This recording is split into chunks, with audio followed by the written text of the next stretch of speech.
सिर्फ ये सेट लगा रहे तो इससे ये नहीं हो रहा है कि मैंने सिर्फ ये टेस्ट दे रहे हैं, इसके साथ साथ आपका रिवीजन भी हो रहा है। ओवरऑल सब्जेक्ट जो अपनी प्रिपरेशन कर रहे हैं वो बहुत बढ़िया से करें, अपनी पूरी जी जान लगा करके करें, क्योंकि ये जो है आपका फर्स्ट स्टेज है। ये जितना बढ़िया आपका गुजरेगा, आपका आगे का जो सफ़र रहेगा वो उतना ही बढ़िया होते जाएगा। ये मोटिवेशन और डिमोटिवेशन का यह इस समय पे बहुत आ जाता है कि जो बिलो एवरेज रहते हैं वो डिमोटिवेट होते हुए भी पढ़ाई कर रहे थे। बट नमस्कार, स्वागत है आपका विशाल मैथ क्लासेज में।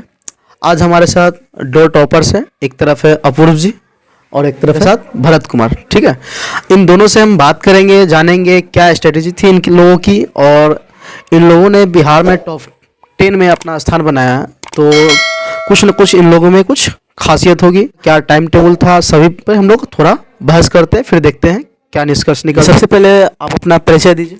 मेरा नाम अपूर्व कुमार है, मैं सीतामढ़ी ज़िले का रहने वाला हूं। मैंने अपने 10th की प्रिपरेशन अपने ज़िला से ही की, सर के रिगार्डिंग में की। वहीं पे रह करके सर हमारे मैथ के टीचर थे। मैट्रिक बोर्ड परीक्षा में 476 अंक प्राप्त करके बिहार राज्य में 10वां स्थान प्राप्त किया हूं। मेरा मैथ में 97 स्कोर हुआ है। मैंने अपनी 10th की प्रिपरेशन अपनी ज़िले सीतामढ़ी में ही रह करके सर के रिगार्डिंग में किया हूं और मैं SGRL हाई स्कूल सिमैनी से पास आउट हूँ। चलिए, अपूर्व जी की खास बात ये थी कि ये मेरे छात्र पूर्व छात्र रह चुके हैं। ठीक है, चलिए आप अपना भरत जी परिचय दीजिए। मेरा नाम भरत कुमार है, मैं बांका का रहने वाला हूं और 10th के 2023 बोर्ड एग्जामिनेशन में मुझे टॉप 10 में 6ठा स्थान प्राप्त हुआ है। मेरा कुल अंक 480 था। आपका भरत जी रोल नंबर और रोल कोड थोड़ा बता देते। मेरा रोल कोड था 32002 और रोल नंबर 23,145। आपका अपूर्व जी। मेरा रोल नंबर 23,197 था और रोल कोड 52,041 था। चलिए, आज हमारे साथ जो जुड़े हुए हैं, आप लोग इनका परिचय तो देख लिए, अब इनसे जानेंगे कि कैसे इन्होंने अपनी तैयारी की, कैसे स्टडी को किया, क्या टाइम टेबल था इन लोगों का, मतलब सभी मुद्दे पे हम लोग थोड़ा थोड़ा बहस जरूर करेंगे इन लोग के साथ। चलिए, तो सबसे पहले आपसे पूछना चाहूँगा भरत जी कि आपका रूटीन क्या होता था, थोड़ा उस पर बताइए। मैं जो रहता था अपने वहाँ लॉज में रहता था, तो मैं अपना खाना भी अपने से बनाता था, दिन का हो या रात को हम अपने से खाना बनाते थे। उसके बाद कोचिंग जाते थे। कोचिंग लगभग हम लोग का 3 घंटा या 4 घंटा के होता था। उसके बाद आते थे, हम लोग खाना खा लेते थे, उसके बाद पढ़ने बैठते थे। यानी हम लोग एक सोने का टाइम था जो कि हम लोग 8 घंटा मिनिमम सो लेते थे। उसके बाद क्लास, उसके बाद मेरे पास जितना भी टाइम बचता था मैंने सारा अपना टाइम का यूज पढ़ाई में किया। मतलब आप सेल्फ स्टडी भी करते थे। चलिए, अच्छी बात है। आपका क्या रूटीन होता था? मैं सुबह हम लोगों की 6 बजे से कोचिंग रहती थी, 6 से 10 बजे तक, और उसके बाद हम लोग हॉस्टल में रहते तो वहाँ पे खाना तो खुद से ही बनाना पड़ता था। तो खाना उना बना करके पूरा फ्रेश हो करके फिर जो कोचिंग में होमवर्क मिलता था उसको सेल्फ स्टडी करने के लिए, ये सब करने के लिए फिर पूरा फ्रेश होकर के बैठ जाते थे और शाम तक पूरा कंप्लीट करके फिर रात में जो याद करने वाला चीज़ सब जो होता था उसको कंप्लीट करते थे। मतलब रोज़ का काम जो रोज़ होता है वो। चलिए, मतलब इन लोगों का निष्कर्ष ये बातों सुनकर ये निकला कि ये लोग अपना कोचिंग जाते थे, कोचिंग का जो होमवर्क था उसे करते थे। मतलब एक जो रूटीन होता है मानव का, वो लोग अपना नित्य क्रिया करके खाना पीना खुद से, दोनों हॉस्टल में रहते थे, खुद से बनाना, खुद से खाना और फिर उसके बाद सेल्फ स्टडी करते थे। क्या? बिल्कुल। चलिए, आप ये बताइए भरत जी, बिहार में 6ठा स्थान प्राप्त किए हुए, तो 6ठा स्थान प्राप्त किए हुए, तो किन किन सब्जेक्ट में क्या क्या नंबर आया, थोड़ा उन पर गौर कर दीजिए आप। बिल्कुल, मेरा सबसे हाईएस्ट मार्क्स था साइंस में जो कि 99 था। उसके बाद मैथमेटिक्स में था, उसके बाद हिंदी में था 96, उसके बाद सोशल साइंस में था 95, उसके बाद संस्कृत में 93 रह गया था। सबसे लोएस्ट मार्क यही था, बट मैंने इसकी भी अच्छे से पढ़ाई की थी। चलिए, 93 कोई कम मार्क्स नहीं होता है ना, बहुत अच्छा मार्क्स होता है। आप मैथ में कितना था, एक बार फिर से दोबारा रिपीट कर दीजिए। मैथ में 99 मार्क्स था। चलिए, अच्छा, आपका अपूर्व जी। मेरा मैथ में 97 था, संस्कृत में 97 था और साइंस में 97 था, फिर हिंदी में 93 था और सोशल साइंस में 92 था। जिसमें आप दोनों आदमी एक बार अपना अंग्रेजी का भी मार्क्स थोड़ा वर्णन कीजिएगा, क्योंकि अंग्रेजी बहुत नॉर्मल एवरेज मतलब स्टूडेंट छोड़कर चलते हैं, लेकिन अंग्रेजी भी पढ़ना कंपलसरी है। पढ़िए, क्योंकि आगे जब पढ़ाई कीजिएगा तो यही अंग्रेजी आपको ले डूबेगी। तो थोड़ा अंग्रेजी का मार्क्स बताते थोड़ा। इसमें बिल्कुल अंग्रेजी का मार्क्स बताना चाहता हूँ, क्योंकि आगे जैसे आप बढ़िएगा 11th या 12th में आइएगा तो अंग्रेजी से आपको इतना ज़्यादा डर लगेगा कि उसके बाद सामना करना, आप अगर टीचर के साथ रहे तो कर भी सकते हैं, नहीं तो बहुत सारे स्टूडेंट होते हैं कि छोड़ देते हैं इंग्लिश में, सोचते हैं किसी तरह इसमें पास हो जाए। बिहार के लिए खास तौर पे ऐसा होता है। बट अंग्रेजी भी अगर आप 10th क्लास से ही मेहनत करते हैं, अंग्रेजी को साथ साथ लेके चलते हैं, तो आगे भी आपको लाइफ में बहुत हेल्प मिलेगा। इसलिए अंग्रेजी ज़रूर पढ़िए। और हमने भी 10th क्लास में उतना ध्यान नहीं दिया था, बट अपने से सेल्फ स्टडी के थ्रू ही मैंने अपने अंग्रेजी की पढ़ाई कर ली थी। जैसे कोई भी स्टोरी होता है बुक का, तो मैंने ऑनलाइन से मैंने पढ़ाई कर ली थी। कोई भी चैनल हो, किसी भी जो हमको अच्छा लगता था हम उससे जाके पढ़ लेते थे। जो हेल्पफुल लगे, ऑनलाइन हो या ऑफलाइन, हम उससे प्राप्त कर लेते थे। इस तरह हमने तैयारी की थी अंग्रेजी की, और उसके साथ मेरा मार्क्स आया था 87। चलिए, कोई खराब मार्क्स नहीं, अच्छी मार्क्स है। 80+ अच्छा मार्क्स होता है। आपका कितना मार्क्स था? सर मेरा इंग्लिश में 84 मार्क्स था। मैं जिस हॉस्टल में रहता था वहाँ पे एक इंग्लिश के टीचर थे, उन्हीं के गाइडलाइंस में थोड़ा लास्ट में जा कर के इंग्लिश पे फोकस किया था। लेकिन इंग्लिश पे फोकस करना कुछ ज़्यादा ही ज़रूरी हो जाता है, मेनली 10th के बाद, क्योंकि बच्चों को 10th के बाद इंग्लिश से थोड़ा पूरा जो प्योरली होता है इंग्लिश मीडियम में सब कुछ हो जाता है। तो इससे अगर वो इंग्लिश से पहले ही यूज टू रहेंगे तो 11th में जाकर उनको दिक्कत नहीं होगी। चलिए, देखिए इंग्लिश पढ़ने का बहुत सारा फायदा है। तो इंग्लिश का क्लास आपका जो चल रहा है, बिल्कुल इंग्लिश आप पढ़िए, ठीक है। चलिए, इनसे हम और भी सवाल पूछते हैं। चलिए, पहले आप ये बताइए, आपने बोला कि मैथमेटिक्स आप लोगों का थोड़ा फेवरेट सब्जेक्ट क्या है, इस पर थोड़ा चर्चा कर दीजिए। मेरा फेवरेट सब्जेक्ट तो वैसे अधिकतर टॉपर्स बोलेंगे कि मैथ ही होता है, बट मेरा भी था, क्योंकि उनमें उनको कॉन्फिडेंस होता है कि मैंने अगर बुक पढ़ ली है, अगर बना लिया है, तो इससे बाहर आएगा ही नहीं, कुछ पूछ ही नहीं सकता है। और जितने भी फॉर्मूला रहते हैं अगर उसको रिमेंबर है तो उनका कॉन्फिडेंस रहता है। इससे लगता है कि हम लोग का मेरा फेवरेट सब्जेक्ट मैथ है। बट होगा भी, बट सबका ऐसा नहीं होता है। मैथ में टॉपर्स के कॉन्फिडेंस के कारण ऐसा बन जाता है 10th तक। बस वही 11th में आइएगा, 12th में आइएगा तो आपको मैथ की गहराइयों का पता चलेगा। इसलिए 10th तक तो ठीक है, बट मेरा भी फेवरेट मैथ था। उसके साथ साथ मेरा एक हिंदी था और संस्कृत था। चलिए, बहुत अच्छी तरह से अपने बातों को रखा। आपका क्या फेवरेट सब्जेक्ट था? जैसा कि भरत भाई ने बोला, वैसे हम लोगों का भी जो फेवरेट सब्जेक्ट है उसमें मैथ तो सबसे पहले आता है, क्योंकि मैथ में ये था कि उसमें कॉन्फिडेंस बहुत जल्दी आ जाता है कि हाँ ये सवाल कर लिए, इससे ये कॉन्फिडेंस आ गया। फिर मैथ में ये नहीं रहता कि कुछ याद करने वाला रहता या भूल गया तो दिक्कत हो गया। वो प्रोसेस के, अगर कोई क्वेश्चन मिला तो प्रोसेस के अकॉर्डिंग पूरा पता ही रहता है। और मेरा सबसे पहले तो मैथ था और इसके बाद साइंस। चलिए, अब हम इन लोग से ये जानते हैं कि ये बीते 1 मंथ में कैसे बोर्ड की तैयारी किया जाए ताकि आप अच्छा मार्क्स ला सके, क्योंकि इन्हें बेहतर पता होगा। इन्होंने यहाँ तक पहुँचा तो कुछ इनमें ज़रूर अलग होगी दूसरों की अपेक्षा। तो आप ये बताइए, जो मेरे स्टूडेंट हैं वो बीते इस 1 मंथ में कैसे तैयारी करें ताकि इस बोर्ड का एग्ज़ाम का जो अच्छा नंबर आप लोगों की तरह प्राप्त कर सके। आप देख ही रहे हैं कि बोर्ड का जो पैटर्न है सब्जेक्टिव और ऑब्जेक्टिव करके है। उस पैटर्न आप लोगों के समय भी सब्जेक्टिव ऑब्जेक्टिव था, तो आप अपने पैटर्न के आपको जो लग रहा था कि हम जब पढ़ रहे थे तो हमने ऐसा किया तो मैं यहाँ तक पहुँचा, क्योंकि सबको किसी को पता नहीं रहता है कि हम यहाँ तक पहुँच पाएंगे। तो पहुँचने से पहले अगर ये टॉप किए हैं तो टॉप करने से पहले ये एक आम स्टूडेंट थे। तो जब रिजल्ट आया तो पता चला होगा कि हम टॉप किए हैं। ठीक है, तो आपने भी पढ़ाई वैसी की होगी जैसे एक सामान्य छात्र करता है क्या? तो कैसे आप पढ़ाई करते थे, थोड़ा उस पर फोकस कीजिए। मैं पहले जितने भी स्टूडेंट हैं सबको मैं 2 कैटेगरी में बांट के समझाना चाहूँगा।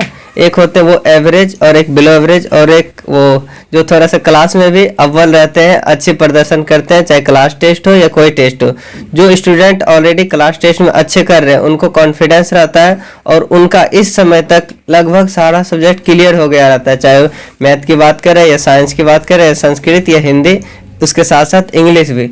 तो उनको 1 महीने में अभी जो करना चाहिए उनको मोस्टली रूप से ये क्वेश्चन बैंक एक खरीद लेना चाहिए। चाहे आप जिस भी पब्लिकेशन का खरीद रहे हो, ब्रिलियंट हो, एमबीडी हो या और भी हो, उस क्वेश्चन बैंक को खरीदिए। प्लस अभी बिहार बोर्ड मॉडल सेट जारी करता है, मॉडल सेट को भी जरूर परचेज कीजिए जिस भी पब्लिकेशन का करें। उसके बाद आप उस क्वेश्चन बैंक को जैसे देखिए, आप मैं ये बताना चाह रहा हूँ, क्वेश्चन बैंक अगर आप सॉल्व कर रहे हैं तो वो भी नॉर्मल क्वेश्चन नहीं है जो कि किसी भी टीचर द्वारा या कोचिंग के टीचर द्वारा या और कोई टीचर बनाए हैं, वो क्वेश्चन कभी ना कभी बिहार बोर्ड में ही पूछा गया था। इसलिए आप उस क्वेश्चन पे ट्रस्ट कीजिए।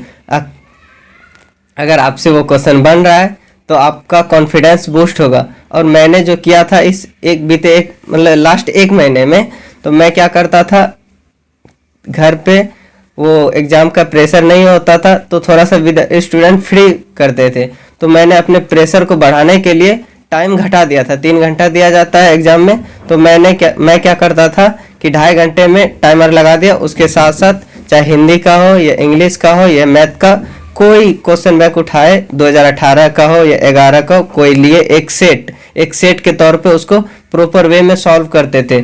100 ऑब्जेक्टिव रहता था, उसके बाद और ये डबल क्वेश्चन रहता था सब्जेक्टिव में भी। अगर आप प्रॉपर वे में सॉल्व कीजिएगा तो उससे होगा क्या, आप यहाँ से एनालाइज करना चालू कर दीजिएगा क्या कौन कौन सा क्वेश्चन हमको एक फर्स्ट अटेम्प्ट में बनाना चाहिए और कौन कौन सा क्वेश्चन हमको सेकेंड अटेम्प्ट में बनाना चाहिए। इसी तरह मैं करता था। तो ऑब्जेक्टिव में मेरा ये माइंडसेट रहता था कि मैं उस क्वेश्चन को फर्स्ट बार में अटेम्प्ट करूं जो कि एक बार में क्लिक हो जा रहा है दिमाग पे, तो मैं उस क्वेश्चन को एक अटेम्प्ट में करता था। फिर मैं अपने मतलब जितना अटेम्प्ट किया उसको काउंट कर लेता था, इतना हो गया, उस हिसाब से फिर नेक्स्ट टाइम मैं दोबारा अटेम्प्ट करता था। फिर लगभग मेरा 45 मिनट में ऑब्जेक्टिव हम समेट लेते थे अपना बखूबी से, अच्छा से। 50 एक क्वेश्चन एक्स्ट्रा ही मैं भी रंग देता था, चाहे बिहार बोर्ड का था या अपने से रंगता था, ताकि कुछ भी हो तो एक अगर काउंटिंग में गलती हो तो एक उसमें जुड़ जाए। इसलिए मैं हमेशा 51 क्वेश्चन को रंग के आता था, 51 को। और उसके बाद अगर सब्जेक्टिव में आप देखें तो आप सब्जेक्टिव के क्वेश्चन को एक बार रीड कर लीजिए, उससे आपके माइंड को एक ओवरऑल आइडिया मिल जाएगा कि कौन कौन सा क्वेश्चन है जो हमसे अच्छा से बन जाएगा और हमको प्रॉपरली याद है और सेल्फ कॉन्फिडेंस भी उसी लेवल का है। तो उस क्वेश्चन को आप सीधा लिखने का ट्राई कीजिए और वहाँ लिखने के समय ऊपर में उसका हेडिंग लगा दीजिए। अगर अति लघुत्तरी है तो अति लिख दीजिए, दीर्घ है तो दीर्घ लिख दीजिए, उसके बाद से लिख दीजिए। और ये आप ध्यान में रखिए कि अगर हम अति का प्रश्न बना रहे हैं तो ऐसा ना हो कि अति का 4 यहाँ बना दिए और 5वां जो क्वेश्चन बनाना आया तो पेज के आखिरी पन्ने में बना दिए। इससे टीचर भी कंफ्यूज हो जाते हैं, क्योंकि वो भी एक वे में चेक कर रहे थे कॉपी। इसलिए आप अगर अति का लिख रहे हैं, जो पहले आता है उसको एक वे में लिख लिए, जो थोड़ा जिस पे आपको कम विश्वास है, आपको तो आता है बट थोड़ा सा डाउट है, तो उसको लास्ट में लिख दिए। उसमें भी हैंडराइटिंग अच्छी लिखिएगा। और जैसे दीर्घ का आया तो दीर्घ में इसी तरह प्रश्न उत्तर संख्या लिख दिए, उसके नीचे उसका आंसर लिख दिए। इस तरह मैं अपने घर पे करता था, ताकि एग्जाम में ऐसा प्रेशर फील ना हो कि मैंने तो ऐसा कभी किया नहीं और डायरेक्ट आज करने को मिल रहा है। इस एक्सपीरियंस को गेन करने के लिए मैं घर पे 2.5 घंटा का टाइमर लगाता था। इससे मेरे माइंड पे प्रेशर आता था कि इतने देर में कंप्लीट करना। ये प्रेशर आपको एग्जाम हॉल में फील होगा, क्योंकि वहाँ 3 घंटा मिलेगा प्लस एक्स्ट्रा प्रेशर जो वहाँ होगा ये मैनेज हो जाएगा। इसलिए घर में प्रेशर क्रिएट कर लिए। उसके बाद कोई शोर शराबा नहीं होना चाहिए, शांति से आप एक टेबल चेयर पे बैठ जाइए या नीचे भी बिस्तर बिछा के बैठ जाइए। उसके बाद प्रॉपर सॉल्व करते जाइए ऑब्जेक्टिव को और सब्जेक्टिव को। ऐसा एक सब्जेक्ट में नहीं, प्रत्येक सब्जेक्ट में कीजिए, जिससे आपको अंदर बहुत सारा कॉन्फिडेंस बूस्ट होगा और एग्जाम में भी आप बेटर फील करेंगे। चलिए, बहुत काफ़ी अच्छे तरह से आपने बातों को रखा। चलिए, आपका क्या कहना है इस मुद्दे पे कि ऑब्जेक्टिव और सब्जेक्टिव का जो पैटर्न है, इन्होंने टाइम के बारे में बोला, तो टाइम के बारे में बताइए कि एग्जाम में अगर टाइम मैनेज कैसे किया जाए, क्योंकि एग्जाम का जो पैटर्न है ऑब्जेक्टिव भी है और सब्जेक्टिव भी है। तो ऑब्जेक्टिव और सब्जेक्टिव को अलग अलग करना, क्योंकि 100 क्वेश्चन होता है, क्या 100 क्वेश्चन को टाइम मैनेजमेंट करना और उसका घर पे कैसे अभ्यास किया जाए, ठीक है, इसके बारे में आपका क्या राय है? मेनली आप लोग जितना जो 1 साल का अपना 10th का प्रिपरेशन करते हैं, तो ये सब वो 3 घंटे के लिए करते हैं, जो आप एग्ज़ाम में वहाँ पे लिख करके आते हैं। तो वहाँ पे जो प्रेशर होता है, जो कि हाँ हमको लिखना है, और फिर कुछ आउटी काम भी होता है, जैसे बोर्ड का अटेंडेंस बनाना है, तो वो सब भी पूरा न्यूट्रलाइज करने के लिए आप खुद से, जैसा भरत भाई ने बताया कि घर पे खुद से वैसा माहौल क्रिएट कीजिए जहाँ पे आपको लगे कि हाँ हम बोर्ड के एग्ज़ाम में ही बैठे हुए हैं, और वो क्वेश्चन बैंक से किसी सेट को उठाइए और खुद से सोल्व कीजिए। और ये नहीं कि 3 घंटा अगर बोर्ड में मिलता है तो प्रॉपर हम 3 घंटा ही दें, उससे कम टाइम में आप उसको बनाने का प्रयास कीजिए, क्योंकि अगर आप यहाँ पे कम टाइम में कर ले रहे हैं तब वहाँ पे बोर्ड में भी आप बढ़िया से अपना प्रदर्शन कर पाएंगे। और जहाँ तक बात है ऑब्जेक्टिव और सब्जेक्टिव ऑब्जेक्टिव की। तो मैथ में तो नॉर्मली ऑब्जेक्टिव में ऐसे क्वेश्चन को पहले टच करने का प्रयास कीजिए जो फार्मूला बेस्ड है। जैसे कुछ कुछ थ्योरी से भी आ जाता है, लगभग 30-40% तो थ्योरी से भी रहता है। तो ऐसे फार्मूला टाइप क्वेश्चन को वो देखते ही हो जाता है। तो उस सब में अपना टाइम बचाइए और वो सब होने के बाद फिर ऑब्जेक्टिव में जो बच जा रहा है, अगर आप 100 है तो इसमें से अगर आप 40-45 तक पहुंच गए और कुछ कैलकुलेशन वाला ऑब्जेक्टिव प्रॉब्लम्स है तो वो तो इजीली, अगर 5 क्वेश्चन है तो 10 मिनट या 8 मिनट में सोल्व हो जाएगा। इससे आपका क्या होगा कि सब्जेक्टिव के लिए टाइम न्यूट्रलाइज हो जाएगा और उसके लिए कुछ एक्स्ट्रा टाइम आपको मिल जाएगा। तो जो ऑब्जेक्टिव में हम लोगों को टाइम बचता है वो आप सब्जेक्टिव में लगाइए और सब्जेक्टिव में ज़्यादा फोकस रहे कि हम जो दीर्घ उत्तरीय प्रश्न है उसमें कुछ 1 घंटा लगभग होता है, तो 1 घंटा में उसको कंप्लीट करें। और जो फिर ये पूरा पेपर के बाद 5 या 10 मिनट एक्स्ट्रा बचा ले, जिससे हम पेपर एनालाइज कर ले कि हाँ हमारा पेपर में कोई क्वेश्चन छूटा हुआ है या किसी में हम मिस्टेक किए हुए हैं। तो ये सब देखने के लिए एग्ज़ाम में कम से कम 10 मिनट बचना चाहिए। तो अपना सब्जेक्ट ऑब्जेक्टिव क्लियर कीजिए, इसके बाद लघु उत्तरीय प्रश्न और इसके बाद फिर दीर्घ उत्तरीय प्रश्न। चलिए, मतलब इन दोनों की बात सुनकर ये निष्कर्ष निकला है कि आप घर पे ही एक ऐसा माहौल क्रिएट कीजिए, खुद से प्रीवियस ईयर क्वेश्चन को सॉल्व कीजिए। प्रीवियस ईयर क्वेश्चन आपको कराया जाता है वो देखिए और उसके बाद आप मॉडल सेट को कीजिए, क्योंकि मॉडल सेट लगाने से भी ये होता है कि आप बिल्कुल मॉडल सेट आप कॉन्फिडेंस बढ़ेगा, आपका कॉन्फिडेंस लेवल हाई होगा। और भी कॉन्फिडेंस को बढ़ाना है तो आप प्रीवियस ईयर क्वेश्चन को सॉल्व कीजिए। बहुत सारे स्टूडेंट का ये कहना रहता है कि कब के प्रीवियस ईयर को सॉल्व करें, 2 साल, 4 साल, 10 साल या क्या, आपका क्या मानना है? जैसे मैंने तो नॉर्मली ये क्या था, कोई भी एक क्वेश्चन बैंक खरीद लिया था। मैंने ये टारगेट का खरीदा था, जैसा कि हमको याद है।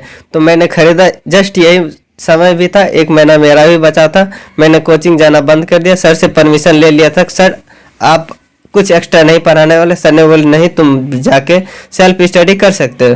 तो मैंने भी जाके एक क्वेश्चन बैंक खरीदा टारगेट का। उसके बाद मैं घर पे बैठता था। उसके बाद 2011 से लेकर 2022 तक का मैंने लगभग 1 महीना में सारा सब्जेक्ट का सारा क्वेश्चन बैंक कंप्लीट कर लिया था, चाहे वो हिंदी का हो, इंग्लिश का हो, संस्कृत, इंग्लिश का थोड़ी कम की थी, बट मैथ का हो, साइंस का हो, सारा क्लियर कर लिया था। इससे हमको एक ओवरऑल आइडिया मिल जाएगा। अगर आप भी करेंगे तो आपको भी ये पता चलेगा कि किस तरह के क्वेश्चन बोर्ड में बार बार पूछे जा रहे हैं, किस तरह के क्वेश्चन कभी एक आध बार आया है और किस तरह का क्वेश्चन है जो इजी है बट वो आते जा रहा है, अल्टरनेट होके आज आ रहा है। तो इसलिए मैंने क्वेश्चन बैंक जो सॉल्व किया था, ये आइडिया गजब का मिला था कि पता चल गया था, खुद का एक विश्वास आ गया था। ये नहीं, ये क्वेश्चन भी आई है तो ये मेरे दिमाग को पता चलता है। ये नहीं कि आपको अदर पर्सन बता रहा है ये क्वेश्चन भी आई है, तो उस पर थोड़ा सा कम ट्रस्ट होता है एज ए ह्यूमन बीइंग।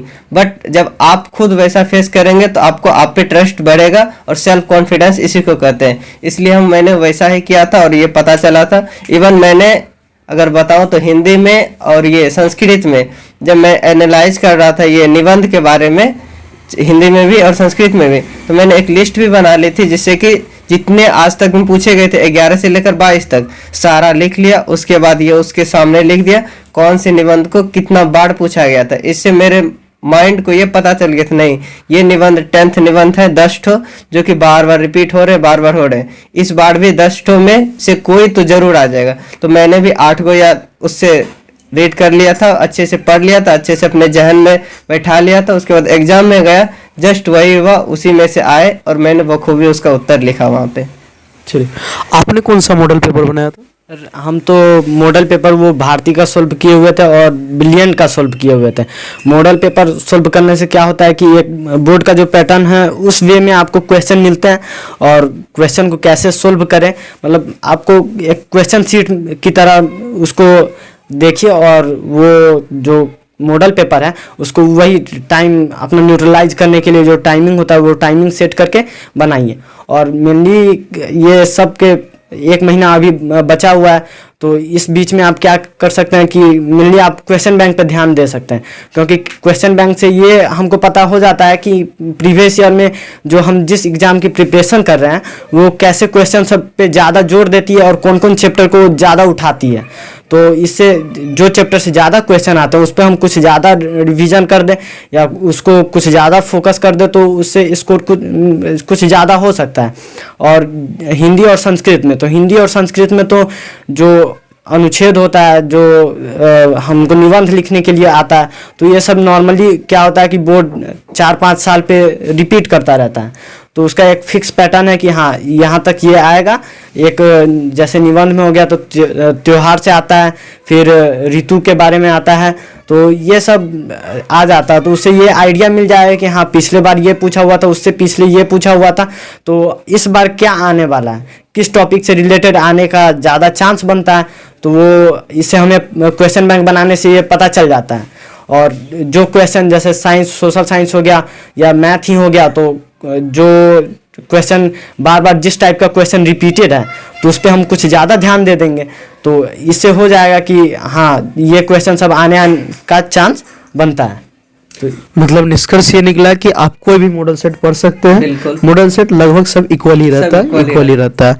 तो उस मॉडल सेट को आप अच्छे से पढ़िए, प्रीवियस ईयर क्वेश्चन को लगाइए और खुद का टाइम मैनेजमेंट करना सीखिए। यही चलिए, अगर आप ऐसा कर रहे हैं तो आप सिर्फ ये सेट लगा रहे हैं, तो इससे ये नहीं हो रहा है कि मैंने सिर्फ ये टेस्ट दे रहे हैं, इसके साथ साथ आपका रिवीजन भी हो रहा है ओवरऑल सब्जेक्ट का और ऑल चैप्टर का एक साथ। अगर एक सेट को सॉल्व कर रहे हैं, जैसे 2018 का आप उठा लिए, साइंस का सॉल्व कर रहे हैं, तो उससे साइंस के जितने भी चैप्टर से पूछे गए उस साइंस का, उस चैप्टर पर्टिकुलर चैप्टर का आपका रिवीजन हो गया। प्लस अगर 2017 का देखेंगे तो उसी टॉपिक से नहीं आएगा, किसी दूसरे टॉपिक से आएगा, प्लस उससे भी रिवीजन होगा। अगर आप एक बार कर लिए 2011 से लेके, नहीं तो 16 से लेकर अभी 22 या 23 तक का कर लिए, उससे आपका एक बुक का किसी भी सब्जेक्ट का अगर कर लिए तो एक ओवरऑल रिवीजन हो जाएगा और बहुत अच्छा रिवीजन हो जाएगा और बहुत ही बेहतरीन, क्योंकि वो क्वेश्चन बोर्ड द्वारा ही बनाया गया है, इसलिए आप उस पर अधिक ट्रस्ट भी कर सकते हैं, विश्वास भी कर सकते हैं। चलिए आप दोनों से मेरा एक और सवाल ये रहेगा कि ये आपका जो समय है लास्ट 1 मंथ है, तो लास्ट मंथ 1 मंथ में क्या पढ़े और क्या ना पढ़े, क्योंकि पढ़ने को बहुत सारा कुछ है और कुछ ऐसा टॉपिक है जो पढ़े, क्योंकि सब टॉपर ही नहीं होते, बहुत अधिकांश नॉर्मल स्टूडेंट भी होते हैं। तो अब वो लोग क्या पढ़ेंगे ताकि वो अगर कम समय में ज़्यादा स्कोर पाए, क्योंकि कम ही चीज़ पढ़कर कुछ अच्छा कर जाते हैं स्टूडेंट, कुछ बहुत पढ़ भी लेते हैं फिर भी नहीं अच्छा कर पाते हैं। सबके आप भी देखे होइएगा ऐसा कुछ। तो अब ये बताइए कि एक एवरेज स्टूडेंट अभी से 1 मंथ, मतलब आई थिंक 1 मंथ से भी कम समय का रह गया, इस 1 मंथ एवरेज मान लेते हैं, इस 1 मंथ में वो क्या पढ़े ताकि वो एक अच्छा दिशा में अच्छे से तैयारी कर सके। तो इसके लिए सबसे पहली बात कि हमको वैसे क्वेश्चन को एनालाइज करना होगा जो बोर्ड बार बार रिपीट कर रहे हैं। तो अगर जो क्वेश्चन ज़्यादा इम्पोर्टेंट है और जो चैप्टर से ज़्यादा क्वेश्चन आते हैं वो सब अगर हम कंप्लीट कर लेंगे ये बचे हुए टाइम में, तो ये ज़रूर है कि उससे क्वेश्चन आएगा और हम उसे सोल्व कर पाएंगे। और सेकेंड बात ये है कि आपको जो टीचर गाइड कर रहे हैं या जो टीचर आपको पढ़ा रहे हैं तो उन पर थोड़ा ब्लाइंडली बिलीव करके चलिए, क्योंकि टीचर जो बताते हैं तो उनका एक्सपीरियंस तो बहुत ज़्यादा होता है, या क्योंकि वो लो बच्चे को भी देखे रहते हैं, लो लेवल के बच्चे को भी, मॉडरेटेड मीडियम बच्चे को भी, और हाई लेवल के बच्चे जो टॉप करते हैं उन लोगों को भी देखे रहते हैं। तो उनका जो अनुभव होता है वो लगभग सब बच्चों के लिए अच्छा ही होता है कि हाँ ये बच्चा इस तरह से पढ़ेगा तो वो निकाल लेगा। तो टीचर को ब्लाइंडली फॉलो कीजिए, क्योंकि टीचर आप हमेशा आपकी भलाई का ही सोचेंगे। और मतलब यही क्वेश्चन बैंक जो है, तो अगर आप रिवाइज भी कर रहे हैं या कहीं से क्वेश्चन लगा रहे हैं तो ये नहीं कि क्वेश्चन बस लगाते जा रहे हैं, उसमें जो छूट गया, जैसे कोई क्वेश्चन हमसे नहीं हुआ तो ये नहीं कि उसको स्किप कर देना है, उस पर क्यों छूटा ये एनालाइज भी करना है और उस पर टाइम दे करके ये भी देखना है कि हाँ ये हम कैसे कवर अप कर पाएँ और उसको कवर कर लेना है। चलिए भरत जी, इस पे आपका क्या कहना है कि बीते इस एक मंथ में अब कैसे तैयारी करें कि एक नई दिशा में उसको मिल सके, ताकि एवरेज स्टूडेंट भी कुछ अच्छा कर सके? बिल्कुल। देखिए, हर स्टूडेंट का अलग अलग ज़रूरत होता है, हर स्टूडेंट का अलग अलग टॉपिक या अलग अलग सब्जेक्ट वीक रहता है या स्ट्रांग रहता है। तो उसके हिसाब से मैं एक पर्टिकुलर स्टूडेंट, अगर आप ऐसा मान रहे हैं तो मैं उसके हिसाब से बता रहा हूँ। अगर आप अब अभी लो एवरेज है या एवरेज है, मिनिमम है, टॉपर्स की बात छोड़ रहा हूँ, जो अव्वल क्वालिटी के होते हैं उनके सारे कुछ अभी तक में क्लियर हो जाते हैं। अगर आप एवरेज है तो मैं उसके हिसाब से बताना चाह रहा हूँ। अभी आपको क्या करना चाहिए, आप अगर आपका हिंदी क्लियर नहीं है तो हिंदी में मिनिमम या मैक्सिमम ऑन एन एवरेज 18 या 20 चैप्टर के आसपास है, तो आप एक दिन में तो 2 कहानी जरूर पढ़ सकते हैं, इतना तो क्षमता होना चाहिए। अब पढ़ भी लेंगे। अगर एक दिन में आप 2 गो स्टोरी रीड कर रहे हैं, प्लस उसी टाइम पे उसमें देख रहे हैं कि इस स्टोरी से कौन कौन सा प्रीवियस ईयर क्वेश्चन बन रहा है, प्लस ऑब्जेक्टिव बन रहा है, तो आप स्टोरी रीड कीजिए। 1 महीना है तो आप 20 दिन के पहले आप ये ध्यान रखिए, हिंदी का आप स्टोरी पढ़ लीजिए। और हिंदी की थोड़ी सी कविताएं जो है कठिन होती है, तो उससे आप ऑनलाइन का सहारा लीजिए या तो अपने पर्सनल टीचर से या मेंटर से हेल्प लीजिए, वो आपके सारे डाउट को क्लियर कर देंगे। हम तो क्या किए थे, हिंदी के लिए भी अपने टीचर से कनेक्टेड रहते थे हमेशा के लिए, और उसके बाद जब टाइम मिलता था तो हम अपना देखते थे, मेरा ये पर्टिकुलर टॉपिक वीक है तो इसका मैंने आज जाके वीडियो लेक्चर देख लिया। कोई भी रैंडम टीचर हो जो अच्छे पढ़ा रहे हो, ये नहीं किसी का, जो अच्छे पढ़ा रहे हैं उसका फॉलो कीजिए। उसके बाद अगर पढ़ लिए उसके रिलेटेड आप पीवाईक्यू सॉल्व कीजिए। हिंदी के लिए ऐसा कीजिए, प्लस निबंध के लिए एनालाइज कर लीजिए पीवाईक्यू देख के कि ये रिपीट हो रहा है, इस साल किसका चांस बन रहा है, अपने से रिपीट कर लीजिए। उसके बाद उसको एक बार रीड कर लीजिए। हिंदी के लिए इस तरह से आप चलिएगा तो आपका 20 दिन में लगभग 20 टॉपिक क्लियर, 20 चैप्टर क्लियर हो जाएगा। प्लस आप निबंध भी देख लीजिए, क्योंकि 10 नंबर निबंध में भी रहता है, इसलिए निबंध को जरूर देख के जाइए। इस तरह से हिंदी के लिए, संस्कृत में भी सेम कीजिए, क्योंकि दोनों ही लैंग्वेज सब्जेक्ट है। संस्कृत में भी अगर आप पढ़िएगा तो समझ उतना नहीं आएगा, अगर आप वीडियो में हिंदी एक्सप्लेनेशन देख लेते हैं तो समझ आ जाएगा। प्लस उस चैप्टर से रिलेटेड जितने पीवाईक्यू आ रहे हैं उसको एक बार सॉल्व कर लीजिए। सॉल्व कीजिएगा तो एक बार आपने लेक्चर देखा, ये दिमाग में गया, फिर आप सॉल्व कर रहे हैं, ये दिमाग में गया। इसलिए आपको इस तरह से बहुत अच्छा से पकड़ बन जाएगा हिंदी और संस्कृत पे। और बात रही मैथमेटिक्स की, तो मैथमेटिक्स में जैसा कि अभी चल रहा है डबल दे रहा है, मतलब अगर सब्जेक्टिव दे रहा है तो डबल क्वेश्चन दे रहा है, ऑब्जेक्टिव दे रहा है तो 100 दे रहा है, इसमें भी डबल ही दे रहा है। तो अगर आपको कुछ चैप्टर वीक है तो उसको अब छोड़ दीजिए, रहने दीजिए। प्लस उसके अलावा आप ये करिए, जो आप जिसमें आपको कॉन्फिडेंस आ रहा है उसी को सॉल्व कीजिए और उससे एनालाइज कीजिए। मैथ के लिए मैं अगर बताना चाहूँ तो मैथ के आपके टीचर को या आपको भी पता होना चाहिए कि जैसे ये है हाइट एंड डिस्टेंस एक चैप्टर है, इस चैप्टर से एक 5 नंबर का सवाल जरूर आता है, हद पर ईयर आता है, और 2 चर वाले रैखिक समीकरण से आता है, एक रचना से आता है, और एक इससे आता है प्रायिकता वगैरह से, बहुलक माध्य माध्यिका से, इससे आता है। तो आप अपने टीचर से सलाह लें। अगर आपको नहीं खुद डिसीजन लेने में बन रहा है किस किस से आता है तो आपके टीचर वो खुद ही बताएंगे इस टॉपिक से आ रहा है। अगर आप ये पढ़ लिए और डबल जिस तरह दे रहा है तो आपका जरूर बन जाएगा सारा क्वेश्चन।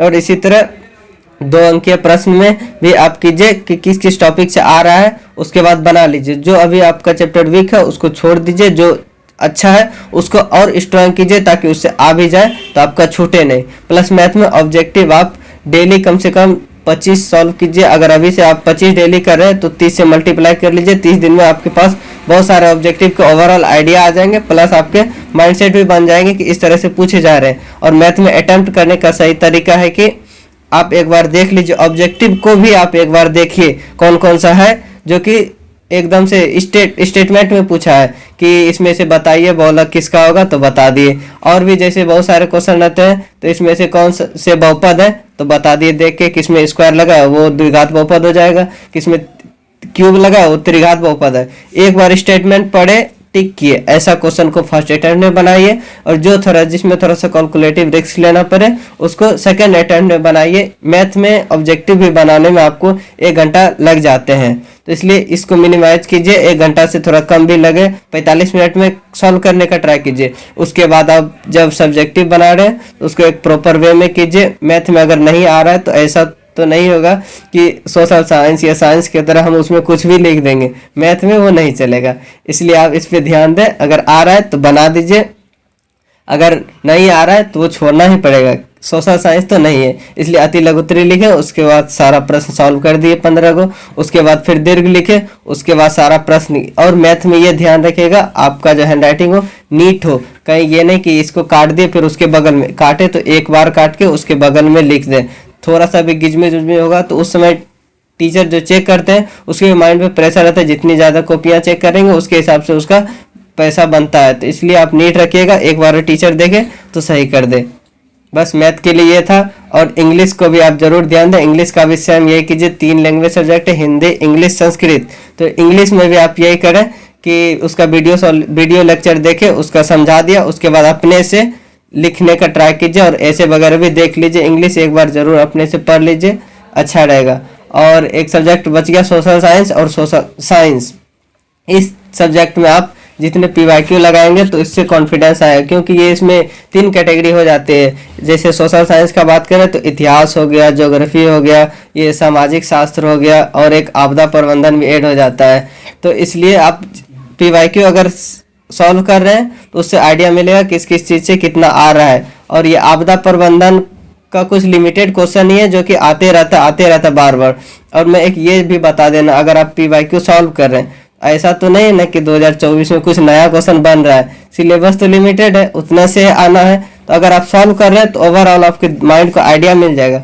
और मैं बताना, मैं भी SST से बहुत डरता था, SST मेरा डरता था क्योंकि उसमें 3 सब्जेक्ट पढ़ रहे हैं, इतना मोटा मोटा किताब है। इसलिए तो मैंने PYQ को सॉल्व किया तो मेरे दिमाग को आइडिया मिल जाता था, अच्छा एक क्वेश्चन को ऐसे अगर लिख रहे हैं तो बन जा रहा है और ये उतना सही है, इसलिए ऐसे कीजिए। और साइंस का बात है तो साइंस में भी मैथ के तरह कुछ क्वेश्चन होते हैं जो कि रिपीट होते हैं, बार बार रिपीट होते हैं। जैसे मैं दीर्घोत्तरी की बात करूं तो ये ओम का नियम हो गया, लेंस सूत्र हो गया, दर्पण सूत्र हो गया, और वो फोकस दूरी का एक होता है इससे रिलेटेड सिद्ध करने वाला, और ये एक होता है विद्युत मोटर का सिद्धांत होता है। इसी तरह और 1-2 क्वेश्चन मिलेंगे, लास्ट में मिलेंगे मेंडल के आवर्त सारणी में कुछ इससे एक दीर्घोत्तरी बनता है। इस तरह आप ये सारे दीर्घोत्तरी को अगर एक बार देख लेते हैं, एक बार अपने जहन में उतार लेते हैं तो यही आएंगे ही, इससे बाहर से कहाँ से आएंगे।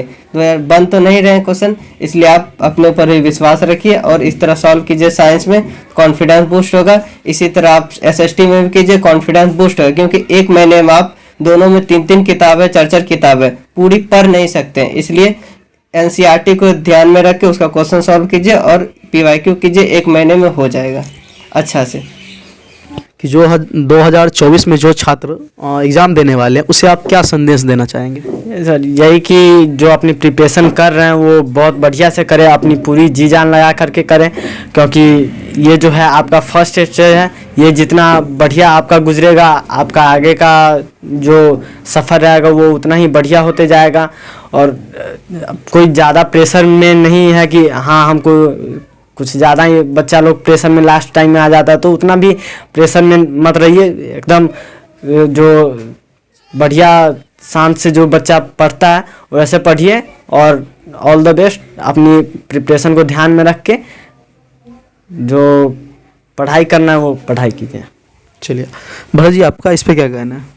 मेरा तो जितने भी बच्चे एग्ज़ाम दे रहे हैं इस ईयर सबको बेस्ट ऑफ लक। मेरे तरफ से बहुत बहुत बधाई कि आप एग्ज़ाम दे रहे हैं और सही से दीजिएगा। प्लस एक बात ये, मोटिवेशन और डिमोटिवेशन का यह इस समय पे बहुत आ जाता है कि जो बिलो एवरेज रहते हैं वो डिमोटिवेट होते हुए भी पढ़ाई कर रहे होते हैं, बट अंदर से मतलब क्या एक तरह से कमज़ोर फील कर रहे होते हैं। कमज़ोर को स्ट्रांग बनाने के लिए आप अपने टीचर से सलाह लीजिए। आप जहाँ भी पढ़ रहे हो आप अपने टीचर से लीजिए, क्योंकि आपको वो टीचर पर्सनली जानते हैं तो आपको उस तरह से गाइड करेंगे। अगर हम कुछ आपको गाइड अभी कर रहे हैं यहाँ से तो हम आपको तो नहीं जानते, आप देख रहे हैं, बट अगर आपके टीचर से आप कनेक्टेड रहते हैं तो वो आपको पर्सनली जानते हैं, 1 साल से पढ़ा रहे हैं, तो आपकी स्थिति को समझ रहे हैं कि इसको क्या अभी सलाह दें ताकि इसका बोर्ड में अच्छा रहे।